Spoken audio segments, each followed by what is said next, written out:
I found myself one cold morning standing around a fire pit in Khost province, northern Afghanistan, with one other guy. I was a infantry rifle platoon leader at the time with the 82nd Airborne Division, and our company had the mission to go into a local village and to try to find the Taliban operatives that were rocketing our base every night.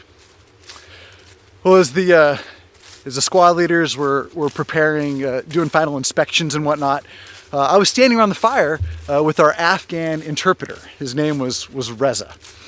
And I asked, just in the course of conversation, in the course of chatting, I asked, hey Reza, explain this to me.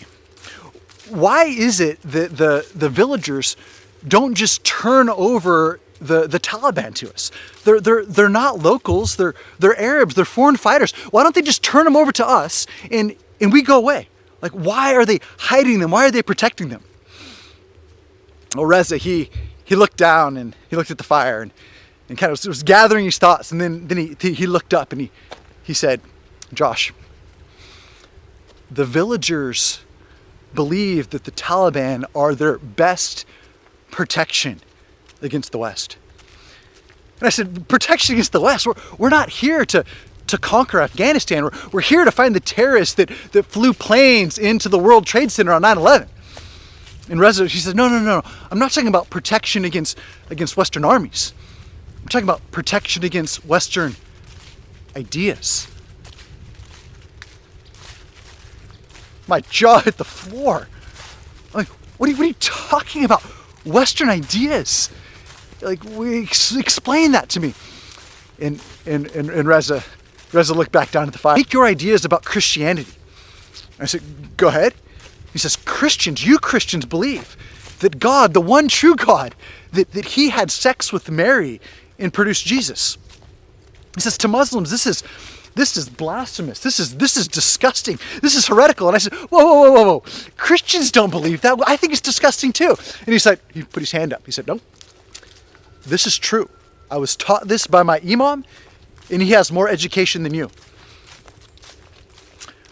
I swallowed hard and said, go on. I don't want to kill the conversation. I was curious. I was legitimately curious. What is the Western ideas? But he had just told me one big one. And then he went on to say, Christians are polytheists. They worship God, and they worship Jesus, and they also worship a spirit. It's just to Muslims, this is heresy. This is deserving of death. I just nodded. I wanted him to continue. And he says, Christians also, they read and they teach the Bible. And the Bible was corrupted by the Jews after Muhammad gave the Quran. It was corrupted by the Jews to deceive Muslims so they would not follow true Islam. And he went on.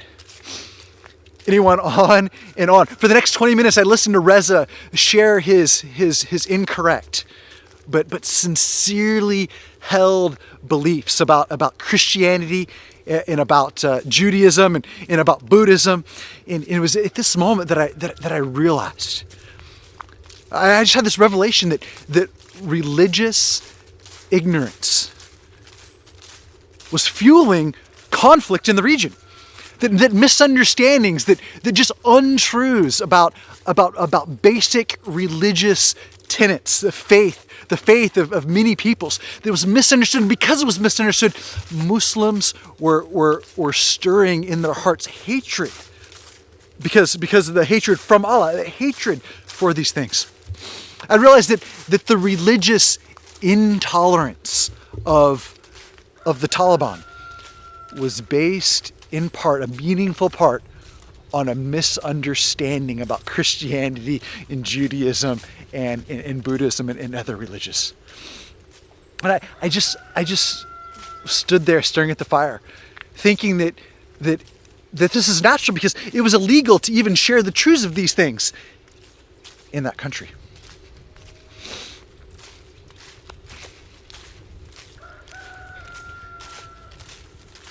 I was struck that here is this 20-something Afghan male. I mean, he was about as old as I was. And I didn't really care much about religion. But this guy, he wasn't a religious guy. He was an interpreter. That he had so much animosity over Christianity. It was at this moment that I realized, and I started to wonder, might it be that the truth of religion, might it be that this could generate peace in ways that military action had thus far been unable? I wanted to share with Reza the truth of Christianity, but I couldn't. He didn't want to hear it, and it was against general order number 1, the order to not proselytize the locals. So like I said, I stared at the fire and I listened. And as I did, I made a resolution in my heart to one day bring the truth of Christianity to that region. Not in any forcible way, but to bring just a small taste of the freedoms that we have as Americans, as Westerners. The First Amendment rights of the freedom of press and the freedom of just information, the freedom of religion, to bring these things to the region that maybe, just maybe, it would generate peace, both in this age and in the age to come. So that's our story. That's why Coletti's mission is to democratize religious truth worldwide. That's why we give our profit to support religious freedom initiatives in the most closed countries of the world. That's it. That's our story. Thanks so much for